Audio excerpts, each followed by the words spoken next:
لا حول ولا قوة إلا بالله العلي العظيم. أعوذ بالله من الشيطان اللعين الرجيم. بسم الله الرحمن الرحيم. الحمد لله رب العالمين. الصلاة والسلام على أشرف الأنبياء والمرسلين خاتم النبيين طه وياسين مولانا ومولا القونين رب المشرقين والمغربين جد الحسن والحسين مولانا بالقاسم محمد. اللهم صل على محمد وعلى محمد ثم الصلاة والسلام على أهل بيته الطيبين الطاهرين المعصومين المظلومين المنتجبين المنتخبين ولعنة الله على أعدائهم أجمعين من يومنا هذا إلى قيام يوم الدين. أما بعد فقد قال سبحانه وتعالى في القرآن المجيد وفرقانه الحميد وقوله الحق بالحق. بسم الله الرحمن الرحيم. إنا أعطيناك الكوثر فصل لربك ونحر إنا شانئك هو الأبتر. صلاة پڑھے محمد وآل محمد پر. اللهم صل على محمد وآل محمد. قبل از ابتدائے گفتار منور تسکین قلب اور زینت کلام کی خاطر سہارا لیتا ہوں حمد رب العزت کا. تمام حمد و ثنا ہے اس خالق کون و مکا کی بارگاہ عظیم میں کہ جس کی مخلوقات عظیم اور جو عظمتوں کا خلق کرنے والا ہے. الحمدللہ تمام حمد و ثنا ہے اس خالق کون و مکا کے لیے کہ جس کے قبضہ قدرت میں کائنات کی ہر شے ہے. الحمدللہ تمام حمد و ثنا ہے اس مالک ارض و سما کے لیے کہ جس نے ہم جیسے گناہگار بندوں کو درجہ اشرف المخلوقات پر فائز کیا. الحمدللہ یہ احسان ہے خداوند عالم کا کہ اس نے اپنی مخلوقات میں اگر سب سے عظیم مخلوق کسی کو قرار دیا ہے تو وہ آدم اور اس کی اولاد ہے. یہی تو وجہ ہے عزیزان محترم، جب خداوند عالم نے چاند کو بنایا تو چاند کو بنانے کے بعد خداوند عالم نے اپنے آپ پر غرور نہیں کیا اور یہ نہیں کہا کہ ہم بہترین بنانے والے ہیں. جب خداوند عالم نے سورج جیسے عظیم چراغ کو خلق کیا جس کی وجہ سے آج پورا زمانہ روشن ہے، اس کو بنانے کے بعد بھی خداوند عالم نے یہ نہیں کہا کہ ہم بہترین بنانے والے ہیں. جب خداوند عالم نے چمکتے ہوئے ستاروں کو خلق کیا اس کو بنانے کے بعد بھی خدا نے یہ نہیں کہا کہ ہم بہترین بنانے والے ہیں. المختصر خداوند عالم نے پوری کائنات کو جب بنانے کے بعد پوری کائنات جب خدا نے بنائی تب بھی خدا نے یہ نہیں کہا کہ ہم بہترین بنانے والے ہیں، مگر جب خدا نے حضرت انسان کی خلقت کی تب خداوند عالم نے ارشاد فرمایا لقد خلقنا الانسان فی احسن تقویم، کہ ہم نے انسان کو بہترین شکل و صورت میں خلق کیا ہے، بہترین شکل و صورت میں خلق کیا ہے. اسی آیہ کریمہ کے مصداق اول حضرت آدم اور جناب حوا، جب حضرت آدم اور جناب حوا کی خلقت ہو گئی اور خلقت کے بعد خداوند عالم نے جناب آدم اور جناب حوا کو جنت میں رہنے کا حکم دے دیا. تو اسی اثنا میں سے ایک دن کا واقعہ یہ ہے، تاریخ بیان کرتی ہے کہ حضرت آدم اور جناب حوا جنت کے باغات میں سے خداوند عالم کی بہترین نعمتوں کا لطف اٹھا رہے تھے کہ اس کے مخلوق کی ہوئے جنتی باغات میں سے باغات میں ٹہل رہے تھے. اب منظر کیا ہے، منظر سماعت فرمائیں. جناب حضرت آدم حضرت حوا کے ساتھ ہیں. اب چونکہ انسان کی فطرت میں بات شامل ہے قبلہ کہ جب وہ چلتا ہے بالخصوص اس وقت جب دو انسان ہوں تو دونوں انسان آپس میں پریشان نہ ہو، اکتائے نہ، اور بور نہ ہو جائے، اس لیے وہ انسان ایک دوسرے سے بات کرتا ہے۔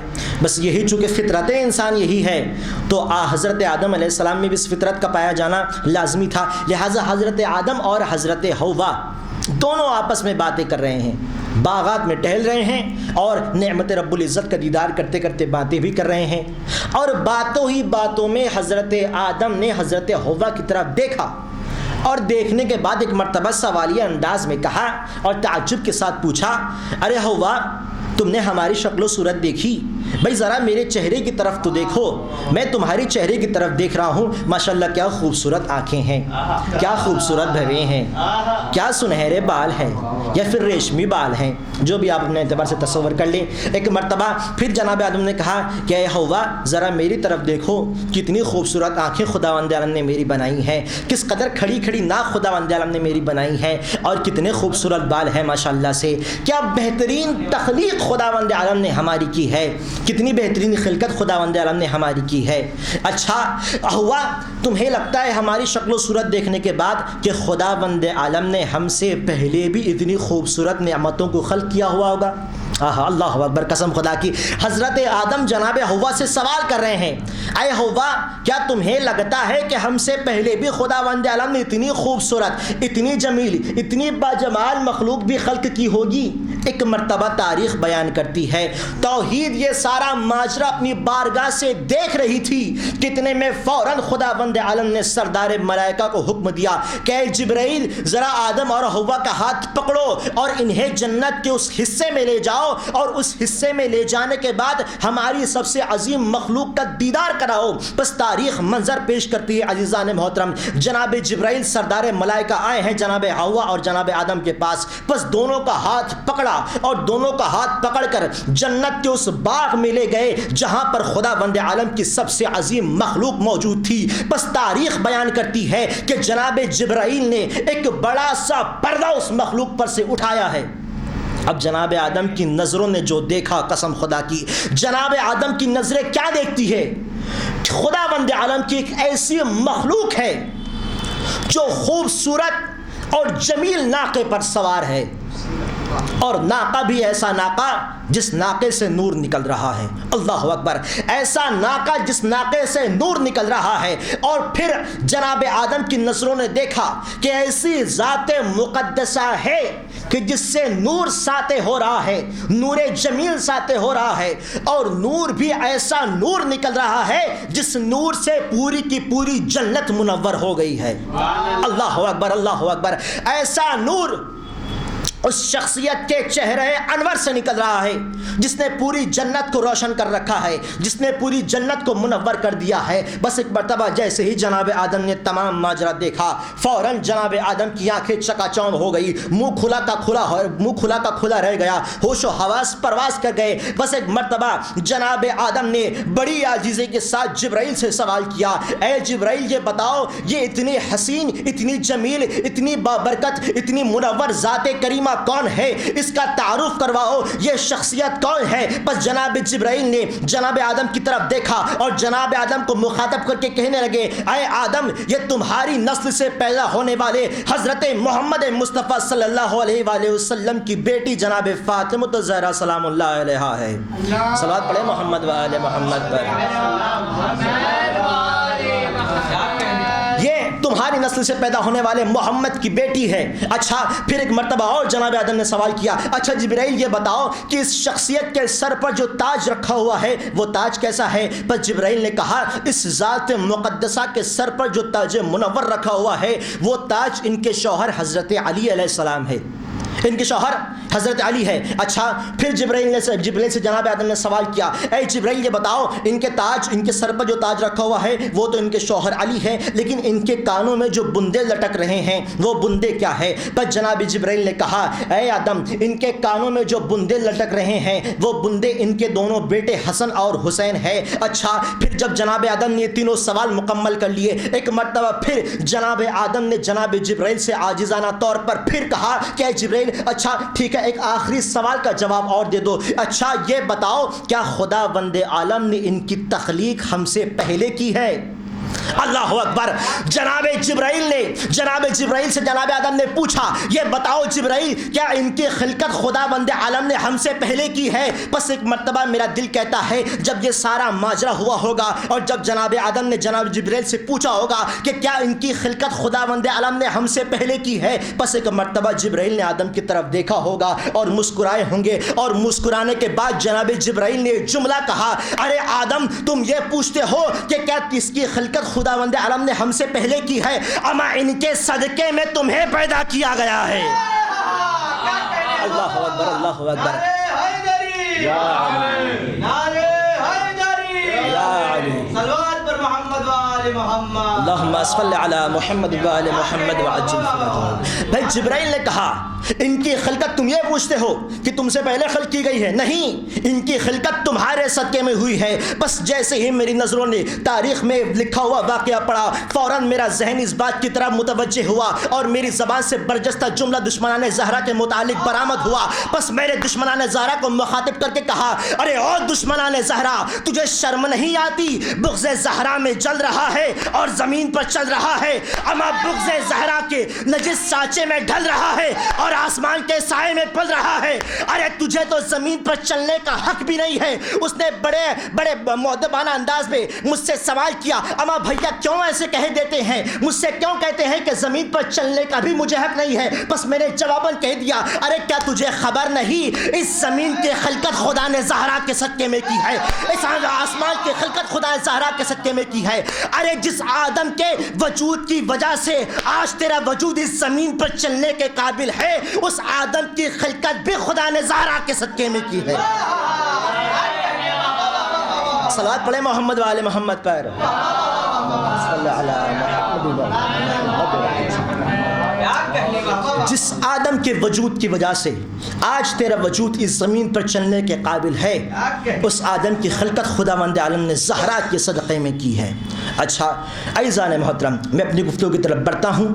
جس سورہ مبارکہ کو میں نے اپنا عنوان سخن معین کیا ہے اس کی عظمتیں یقیناً بہت عظیم ہے، اس کا مرتبہ عالی ہے، اس کا مقام بلند ہے. کیونکہ سورہ نے نہ صرف اسلام کی دشمنی اسلام کی مشکل آسان کی بلکہ بانی اسلام کی بھی مشکل کو آسان کیا ہے.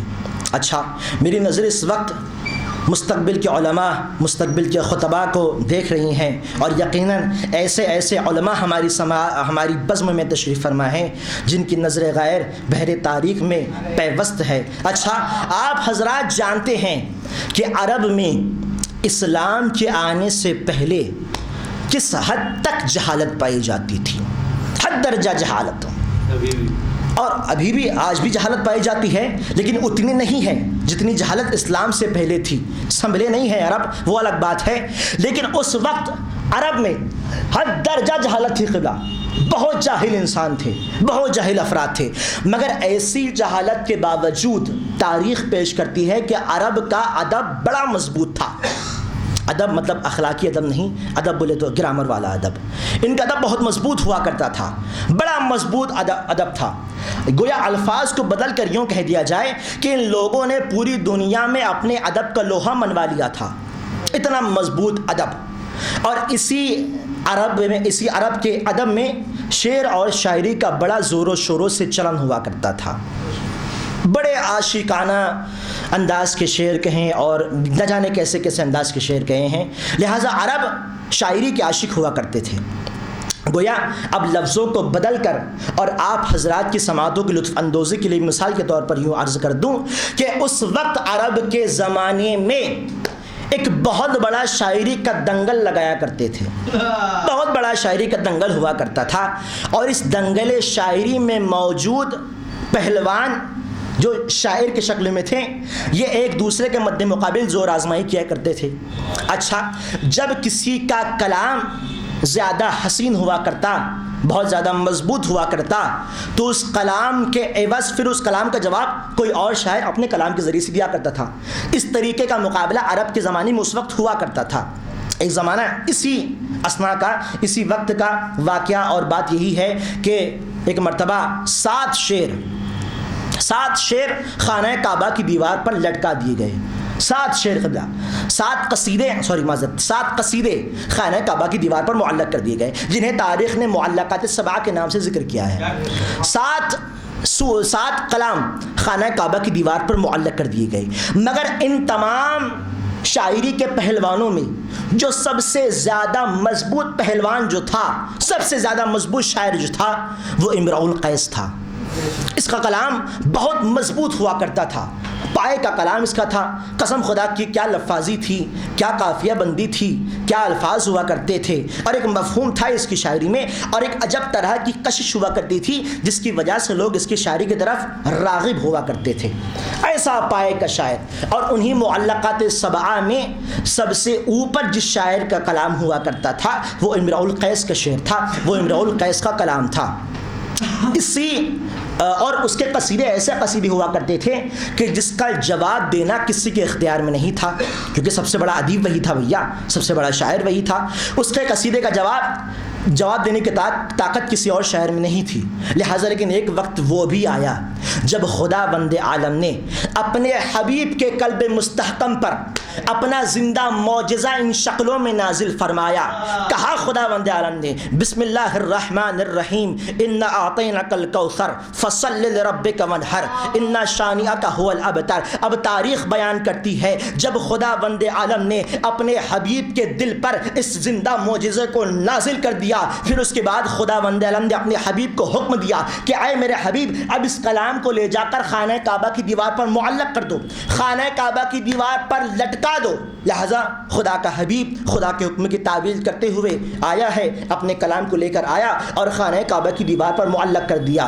اب تاریخ منظر پیش کرتی ہے قبلہ، جتنے کلام خانہ کعبہ کی دیوار پر لٹکے ہوئے تھے، جیسے ہی سورے کو رسول خدا نے خانہ کعبہ کی دیوار پر لگایا ہے، اور جب عربوں نے کلام رب العزت کی زیارت کی، فوراً اپنے سارے کے سارے قصیدے وہاں سے اتار لیے۔ کیوں؟ کیونکہ قرآن کی فصاحت اور بڑا گھمنڈ تھا عرب کو اپنی فصاحت اور بلاغت پر، بڑا غرور تھا عرب کو اپنی فصاحت اور بلاغت پر، مگر جب قرآن کریم کی فصاحت اور بلاغت دیکھی ہے، اب فصاحت اور بلاغت تو چھوڑیے، زبان سے آواز نکل آئے تو غنیمت ہے۔